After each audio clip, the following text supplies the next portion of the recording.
오늘 저는 본문의 말씀을 가지고요, 야곱의 가정에 있는 죄의 영향력이라는 제목으로 함께 은혜를 나누려고 합니다. 한번 따라해 볼까요? 야곱의 가정에 있는 죄의 영향력. 예. 여기다 야곱 떼버리고 우리 가정에 있는 죄의 영향력, 이렇게 생각해 볼 수도 있어요. 우리는요, 완벽하지 않습니다. 신앙의 위인들도 성경 살펴보면 완벽하지 않잖아요. 누가 완벽하겠습니까? 아무리 정말 이름난 목사님들도 보면요, 멀리서 보니까 다 아름다워 보이지 가까이 가면요, 우리가 똑같은 사람이에요. 물론 어떤 신앙의 수준 차이는 나겠지만 다 실수도 하며 살아가는 겁니다. 제가 부산에 있을 때 이 목사님들 모임에 참여하고 노회도 참여해 보면 노회도 막 갈라지거든요. 노회도 서로 간에 어떤 이유가 있겠죠. 뭐 부산에 있는 그런 노예들이 굉장히 크니까 노예가 갈라지는데, 갈라질 때 보면 다 자기가 좋아하는 사람끼리 붙으려고 그래요. 갈라질 때 보면 서로 그렇게 하다고.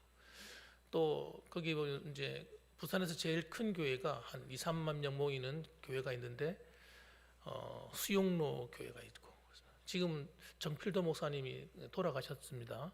지난 코로나 때문에 돌아가셨죠. 그때 돌아가셨는데 그분도 완벽하냐? 완벽하지 않아요. 그래서 사람이 살아가다 보면요, 나이가 들어가면 이 판단력이 좀 약간 좀 둔해지시는 것 같아요, 어른들이. 그러다 보면 하지 말아야 될 일을 할 때가 있습니다. 그렇게 하면 안 되는데, 옆에도 추종하는 세력들이 있잖아요. 목사님 이렇게 해야 됩니다. 이래가지고 사고를 치는 거예요. 그러면 물론 다 좋은 일이에요. 좋은 일인데, 그렇죠. 아무리 좋은 일이라도 그렇게 안 하는 것이 좋았을 텐데. 또 그 다음에 또 굉장히 청소년 사역을 아주 잘했던 목사님이 계세요. 하여튼 그분이 가면 하여튼 학생들을 울렸다 웃겼다 하면서 많이 사람 막 사로잡는 그런 목사님이 계셨어요. 그분도 마찬가지예요. 마지막에 가면 사람들이 조금 변질된단 말이에요. 이 중심이 굉장히 바라야 되는데, 목회자도 그렇다면 장로님들이나 우리 안수 집사님, 권사님, 집사님들이나 성도님들은 어떻겠습니까? 그러니까 그냥 신앙생활을 그냥 여행한다, 소풍한다 생각하고 이렇게 신앙생활하면 안 돼요. 나이가 들어갈수록 정말 하나님 만날 준비를 한다 이렇게 생각하고 신앙생활 하셔야 돼요. 그래야 우리 실수를 안 하게 됩니다. 저도 조심합니다. 그런 실수하지 않아야지. 혹시 내 욕심이 이끌리는 대로 하지 않아야지. 그런 생각을 하고 있습니다.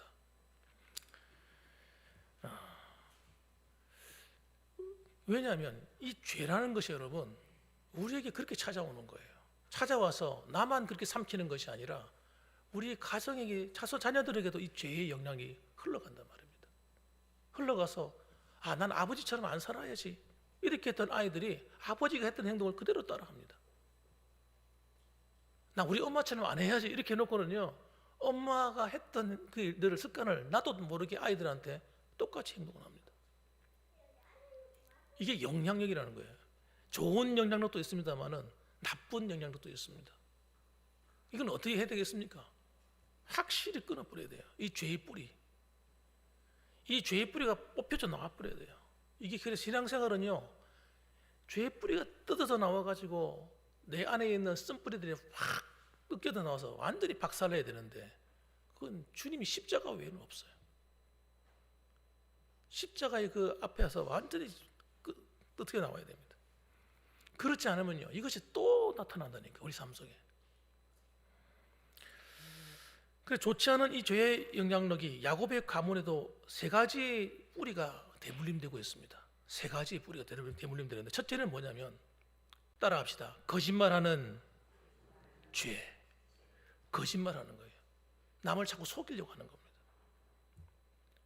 야곱의 가문에 속이는 이게 영향이 흘러가고 있어요. 속고 속이는 이 죄의 영향력. 아버지 이삭과 에서 누가 속였습니까? 야곱이 속였잖아요. 이 속인 이 속이는 야곱이 속였지만 누구한테서 온 겁니까? 야곱 속이는 게 그 어머니에게서 왔어요. 어머니가 속이는 걸 아무렇지 않게 생각하는 거예요. 그리고 아들한테 본을 보여주는 거예요. 야, 너 아버지한테 축복을 가로채야 돼. 형님 받는 축복 네가 받아야 돼. 그게 하나님 뜻이야. 이러면서 여러분 하나님 뜻이라는 거예요. 여러분 그런 말이 성경에 나오지 않으면 틀림없이 그렇게 말했을 거라 생각합니다. 내가 네 태어날 때 내가 하나님으로부터 이야기 들었어. 우리 가문의 축복은 너를 통해 흘러가는 거야. 형님을 통해 흘러가는 것이 아니라 너를 통해 흘러갈 거야. 그러면서 인간의 술수를 부리는 거예요. 그게 거짓말인 거예요. 하나님을 섬길 때 여러분 인간의 술수를 부리면 안 됩니다. 아무리 좋은 일이라도 인간적인 술수를 부리는 순간 나는 그 대가를 내가 먹어야 됩니다. 그래서 거짓말하는 거는요 어머니한테 물려받은 것 같아요. 아버지는요 이상한 그런 사람이 아니거든요. 진짜 순수한 사람이에요. 어머니 쪽으로부터 물려받은 거예요. 그래가지고 야곱이 아버지를 속이고 형님을 속이지 않습니까? 이렇게 한번 속임으로써 축복을 받았습니다마는 그러나 그는 평생의 거짓말 때문에 고통을 당합니다. 삼촌 라반의 집에 도망갔을 때 라반이 그를 20년 동안이나 속이는 거예요. 20년 동안이나 품삯을 준다 해놓고 안 주고 준다 해놓고 안 주고 내가 네가 사랑하는 라헬을 네 아내로 주마 해놓고는요 누구를 줘요? 언니 레아를 주는 거예요. 레아를. 이야, 그리고 그 대가로 7년 동안 또 부려먹어. 여러분 속임을 당합니다 야곱이. 그런데 야곱이 이제는 누구한테 속임을 당해요? 자기의 몸에서 난 이 아들들로부터 속임을 당하는 거예요. 어떤 속임을 당합니까? 31절에 보니까 그들이 요셉의 옷을 가져다가 순염소를 죽여 그 옷을 피에 적시고 요셉의 옷을 벗겨버린 거예요. 벗겨버리고 요셉을 갖다가 팔아버렸어요. 미디안 상인들에게 요셉을 팔아버렸어요. 그리고는 요셉은 죽었다고 아버지한테 말하기로 하고 아버지를 속이기로 결심하고 10명의 형제가 한 통속이 돼가지고 아버지한테 그 채색옷에다가 피를 묻혀서 갖다 주는 겁니다. 그리고 하는 이야기가 32절에 보니 그의 채색옷을 보내어 그의 아버지에게로 가지고 가서 이르기를 우리가 이것을 발견하였으니 아버지 아들이 오신가 보소서 하며 아버지 아들의 요셉이 오신가 보라는 그 옷이 하나밖에 없는 옷이에요. 그런 옷이 그 근동에 제일 눈에 띄는 옷 아니에요. 채색옷 이거 비싼 옷. 그걸 아버지한테 던져놓고는 아버지 우리 아들 옷 좀 보세요. 이 10명의 요셉의 형들이 못 됐어요. 아버지를 속입니다. 그런데 이 야곱이 그것이 염소피인지 분별할 시간도 없어. 그냥 그 말을 그대로 믿고 속습니다. 그러면서 이건 내 아들의 옷이다. 악한 짐승이 그를 잡아먹었구나. 그러면서 막 아버지가 너무 슬퍼하는 거예요. 왜? 그 나머지 아들들 가운데서 자기가 사랑하는 라헬을 잃고 난 다음에 그 아들 때문에 위로를 받았거든요. 요셉 때문에 위로를 받고 그래서 마음이 기쁨을 얻고 살았는데 낙을 삼고 살았는데 그 아들이 죽었으니까 그것도 그냥 죽는 게 아니라 짐승에 잡혀 먹었으니까 그 마음이 어떻게 했습니까? 땅을 파고 들어가거든. 마음이 그냥 땅 속으로 내려가는 거예요. 어디까지? 음부까지, 스월까지. 아들이 그 죽은 데까지 가고 싶은 거예요. 죽고 싶었다 이 말이에요. 그래서 아버지가 웁니다. 여기는 보니까 35절에 보니까 그냥 그를 위하여 울었더라. 간단하게 몇 마디로 나오지만 그냥 울었더라 하면 흐흐흐 굿 이렇게 했겠습니까? 몇 날 며칠 울었겠죠. 몇 날 며칠을. 자식 잃고 편안한 부모가 어디 있어요? 그러니까 이 비극적인 이 소식 앞에서 아버지의 마음이 무너지고 그냥 정말 자기가 그 수월 음부 죽은 자들이 가는 곳으로 내가 내려가서 아들한테 가고 싶은 거예요. 몇 날 며칠을 몸부림치며 울었습니다. 이 야곱의 마음의 상처가 간단하게 안 끝났어요. 오래 갔어요. 아버지가 너무 큰 충격을 받았어요. 그런데 나중에 이 형들이 그 모습을 보고 나중에는 후회합니다. 나중에 아버지가 이렇게 슬퍼할 줄 모르는 거예요.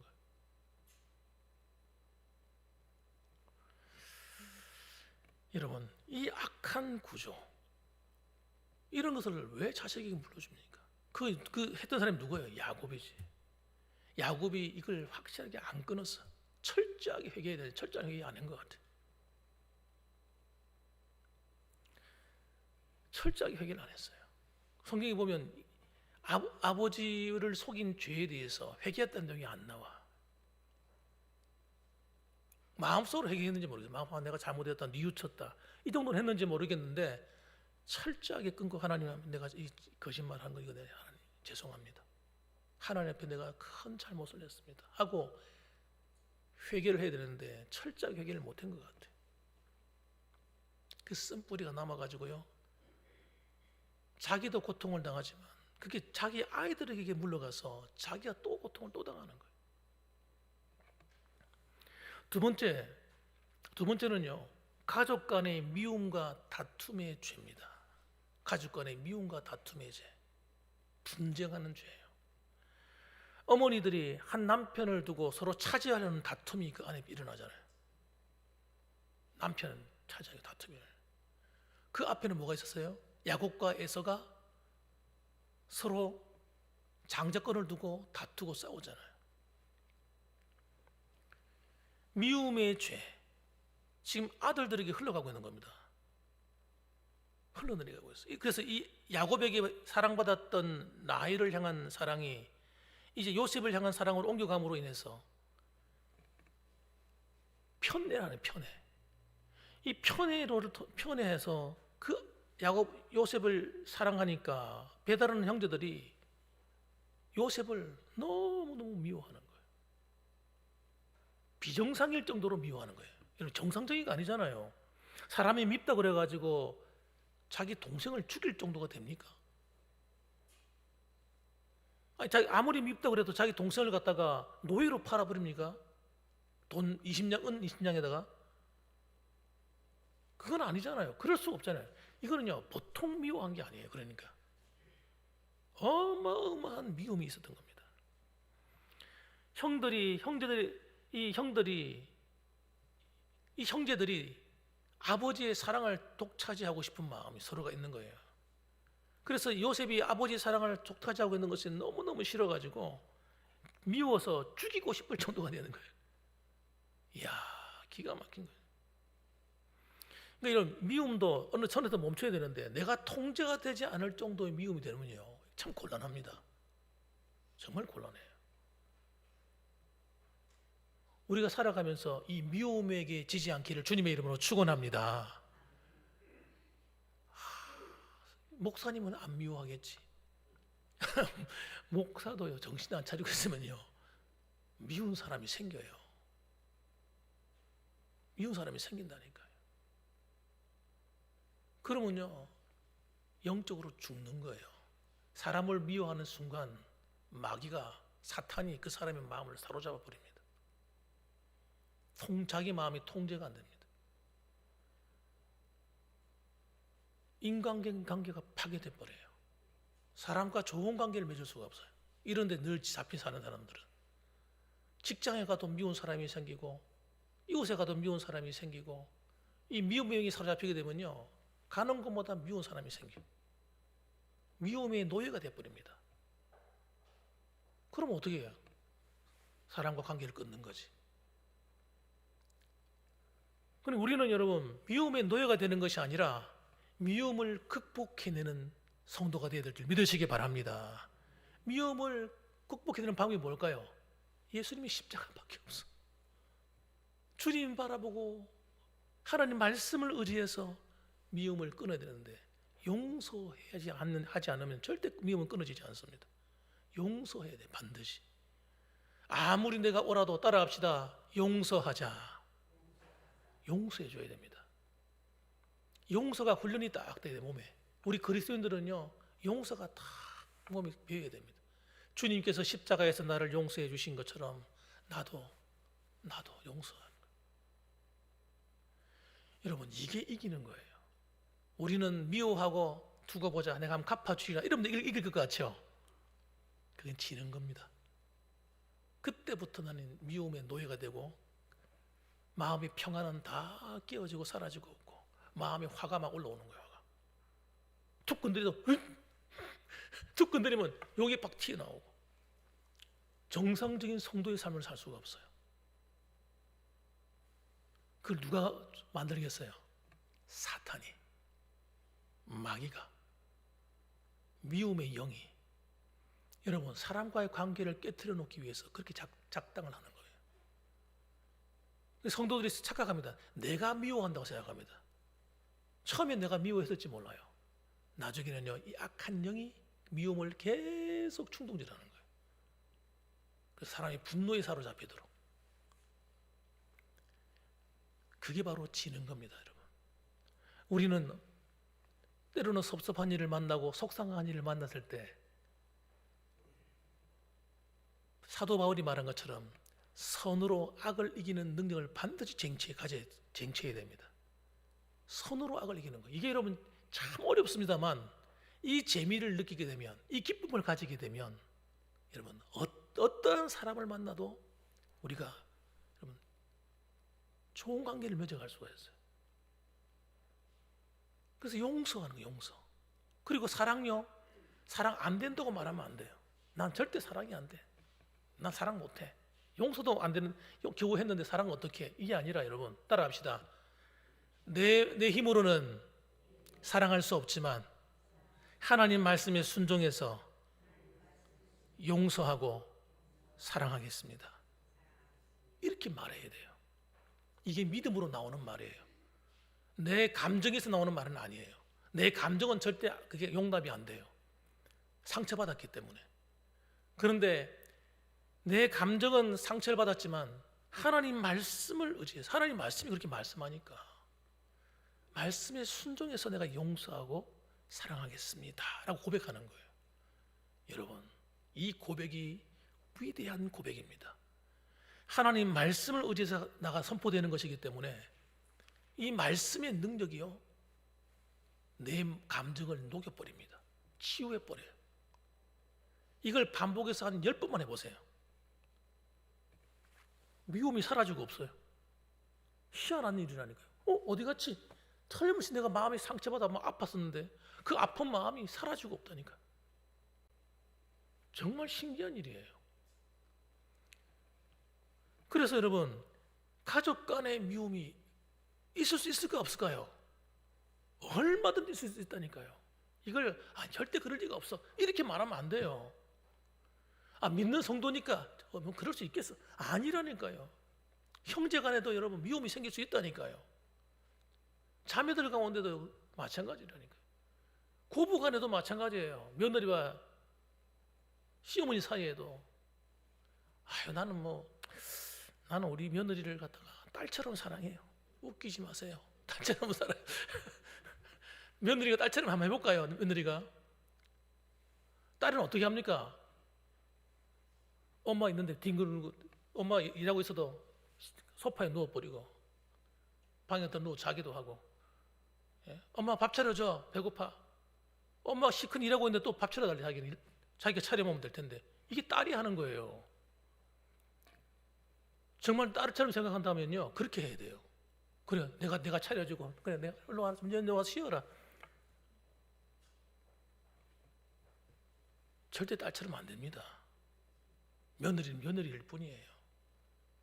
며느리를 갖다가 며느리처럼 대해줘야지. 며느리가 딸처럼 하길 바라면 안 됩니다, 여러분. 딸의 좋은 점만 해주기, 좋은 점처럼.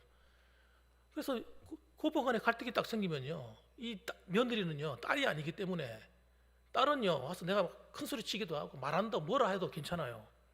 그럼 며느리는요, 뭐라 하면 끝입니다. 요즘은 몇 마디 섭섭한 말 들었잖아요. 안 옵니다, 명절날. 상처받아가지고. 옛날에는 안 그랬는데 요즘 바뀌었어요. 요즘 며느리들은요, 기분 나쁘면 쌩까 버립니다. 전화 한 통도 안 합니다. 딴 사람이 완전히 이방인이에요, 이방인. 남자들은, 이 사위들은 안 그런데 며느리들은요 그래요. 사위들은 찾아오거든요. 그래도 기분 나빠도. 그런데 며느리들은요 못됐어요. 시어머니도 못했지만 요즘 며느리는 못됐어요. 마음에 안 들면 안 온다니까. 그런데 미움을 그렇게 되는 그까지 갔다는 얘기는 무슨 말이에요? 내 마음이 섭섭함과 미움만 감정이 생겼다는 거예요. 그래서 며느리한테 너 왜 그러냐 이렇게 나오게 되는 거예요. 그러니까 며느리는요 자기들끼리 둘이 잘 살기만 하면 되는 거예요. 너희 둘이만 잘 살아라. 그래도 감사한 거예요. 아유 고마워. 우리 아들하고 잘 살아줘서 너무 고맙다. 손주까지 낳아주고 아이고 더 고맙네. 이 정도에서 끝이 나야 돼요. 뭐 더 이상 할 필요가 없어요. 그러면요 자기가 알아서 합니다. 알아서. 철이 들면 알아서 한다니까. 나이 들고 애들 키우다 보면요 부모의 사랑이 뭔지도 알고 애들 키우다 보면 정말 고생 많이 하셨겠네. 이게 깨달아지면요 알아서 해요. 알아서. 내가 요구하지 않아도 용돈도 가지고 오고 다 그렇게 됩니다. 그러니까 이 미움의 포로가 되는 것, 이게 얼마나 우리 인간관계를 나쁘게 만듭니까? 그래서 이웃 간에도 여러분 서로 간에 미움의 감정이 생길 수 있을까 없을까요? 얼마든지 생길 수 있어요. 직장 생활하면서도요 꼴 보기 싫은 인간 있을까 없을까요? 희한합니다. 그런 인간이 꼭 한 명 있어요. 한 명씩. 내 마음에 안 드는 그 사람, 지멋대로 하는 사람, 말 함부로 하는 사람, 남의 마음에 상처받은 자만 상관도 안 하고 막 자기 마음대로 하는 사람들, 세상에 가면 널려 있는 거예요. 그런데 그 사람들 향해서 다 내 생각처럼 대하면요 못 살아남습니다. 그리고 요즘 젊은 애들이 오냐 아냐 이렇게 커가지고 혼자서 커나오니까 이 인간관계를 할 줄 몰라요. 그래서 여러분 힘들어요 요즘 젊은 애들이. 그래서 여러분 미움을 이기는 방법은요 내 힘으로 절대 안 됩니다. 하나님 말씀을 의지해서 순종할 때 하나님이 내 마음을 치료하시고 성령이 오셔서 나와 함께 해주십니다. 그래서 여러분 우리가 이겨나갈 수 있게 되는 거예요. 그때 관계가 회복되고 예수님이 십자가 앞에서 내 죄를 회개하고 하나님 미워했던 죄를 회개할 때 이 미움의 쓴뿌리가 빠져나옵니다. 그리고 또 한 가지는 여러분 편애하는 죄입니다. 세 번째로는 편애하는 죄. 아까 좀 말씀하려고 말았는데 이 아버지 이삭과 어머니 리브가가 쌍둥이를 낳았을 때 아버지는 에서를 사랑하고 엄마는 야곱을 사랑하는 거예요. 두 사람의 취향이 완전히 다른 겁니다. 근데 아이들도 취향이 완전히 틀려. 희한하게도. 아니 쌍둥이인데 어떻게 이렇게 다를 수 있는지 몰라요. 쌍둥이면 좀 비슷해야 되는데 이 두 사람이 완전히 다른 이란성 쌍둥이인 거예요. 외모부터 마음, 행동까지 완전 다른 아이들인 거예요. 정말 신기하지 않습니까? 얼굴도 안 닮았다니까요. 한 사람은 털복숭이라니까. 완전 남자. 우람한 몸을 가지고. 야곱은요 그냥 평범한 몸을 가지고 있어요. 곱상하게 생겼어요. 하는 행동도 여자 같아. 늘 엄마 치맛복이 쌓여 살고. 그런데 엄마 리브가는 이 야곱이 너무너무 이쁜 거예요. 그런데 아버지는 남자다운 이 에서가 장남 같고 너무너무 듬직하고 좋은 거예요. 그러다 보니까 여러분 문제가 생기는 겁니다. 편애하게 되는 거예요. 동생과 야곱이 원수가 돼버리는 거예요. 이걸 성경적으로 안 풀었기 때문에 이런 일이 되는 거예요. 인간적인 방법으로 서로 사랑하는 내 아들 내가 장자 삼아야지. 엄마의 그 욕심이 편애가 이런 아픔을 만들어낸 겁니다.